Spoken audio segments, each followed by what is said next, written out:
الحمد للہ وکفا والصلاة والسلام علی من لا نبی بعد اما بعد سیدنا عبداللہ بن مسعود رضی اللہ تعالی عنہ سے مروی ہے کہ رسول اللہ صلی اللہ علیہ وآلہ وسلم نے فرمایا یا معشر الشباب من استطاع منکم الباء فلیتزوج۔ اے نوجوانوں، تم میں سے جو شادی کی قدرت رکھتا ہے اسے چاہیے کہ وہ شادی کر لے، فَإِنَّهُ أَغَضُّ لِلْبَصَرِ وَأَحْسَنُ لِلْفَرْجِ۔ بلا شبہ یہ عمل آدمی کی آنکھ میں حیا پیدا کرتا ہے اور اسے پاک دامن بناتا ہے۔ وَمَن لَّمْ يَسْتَطِعْ فَعَلَيْهِ بِالصَّوْمِ۔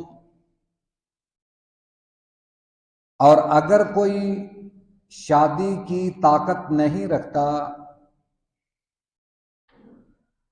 تو اسے چاہیے کہ وہ روزے رکھنا شروع کر دے، فَإِنَّهُ لَهُ وِجَاء۔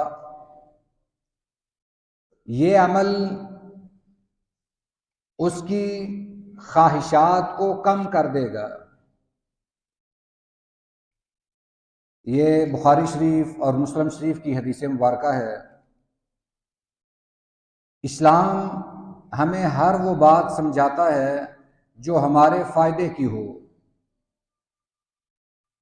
اسلام کی یہ تعلیم ہے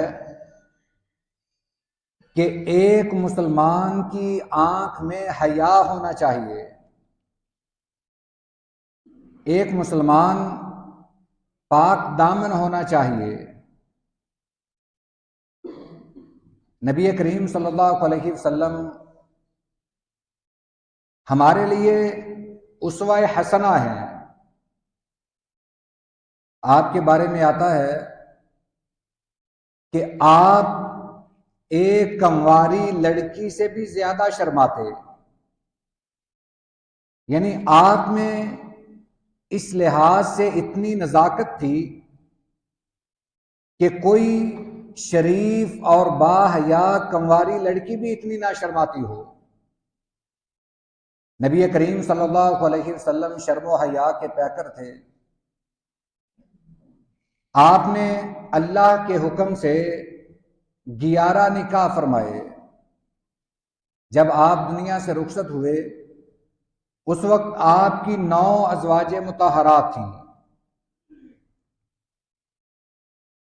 نبی کریم صلی اللہ علیہ وسلم کی یہ سیرت، آپ کی حیات طیبہ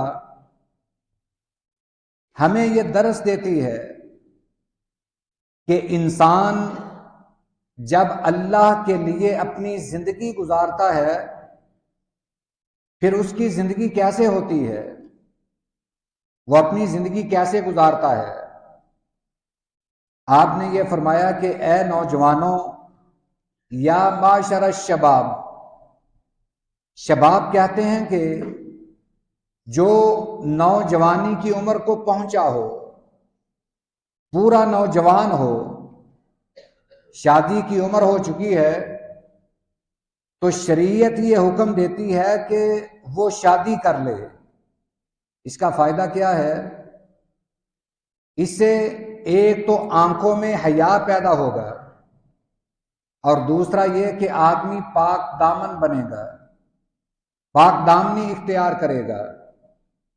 اور آپ نے فرمایا کہ اگر شادی کی قدرت نہیں، یعنی نہ حق مہر دینے کے لیے پیسے ہیں، نہ ولیمے کے لیے اس کے پاس کوئی مال ہے، یہ 2 چیزیں شادی میں ضروری ہیں، بیوی کو دینے کے لیے حق مہر اور لوگوں کی دعوت کے لیے دعوت ولیمہ، یہ دو چیزیں ضروری ہیں۔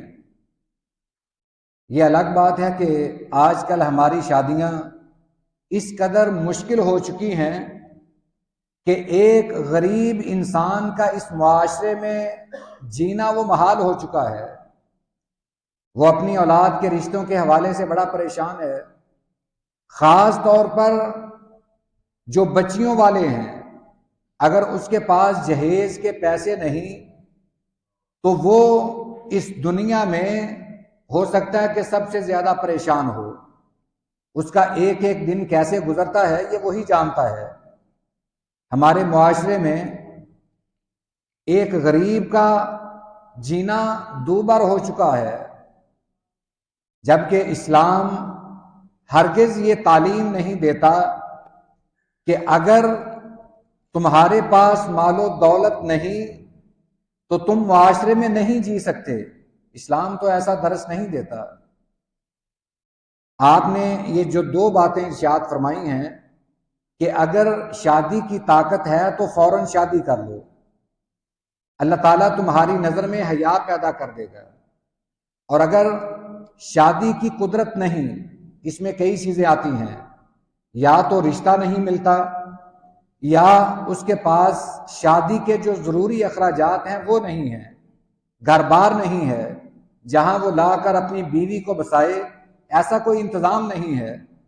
آپ نے پھر فرمایا کہ اس آدمی کو چاہیے کہ وہ کثرت سے روزے رکھا کرے، اللہ تعالیٰ اس کی یہ جو فطرت ہے اس کو کم کر دے گا۔ ایک جو انسان میں فطرت رکھی گئی ہے، ایک ہجان جو رکھا گیا ہے، اللہ اسے کم کر دے گا۔ تو یہ بات معاشرے کی پاکیزگی کے لیے نبی کریم صلی اللہ علیہ وسلم نے بیان فرمائی ہے، اور اس دنیا کا سب سے پاکیزہ معاشرہ نبی کریم صلی اللہ علیہ وسلم کے زمانے کا ہے۔ آپ کی سیرت کو پڑھ کر تو دیکھیں کہ آپ کی زندگی کیسی تھی، آپ کی حیات طیبہ کیسی تھی، ہمیں پتہ چلے گا کہ ایک حقیقی مومن وہ زندگی کیسے گزارتا ہے۔ اللہ تعالیٰ سے دعا ہے اللہ ہماری نظروں میں بھی حیا پیدا فرمائے، اللہ ہمیں بھی پاک دامن بنائے۔ وآخر دعوانا ان الحمد للہ رب العالمین۔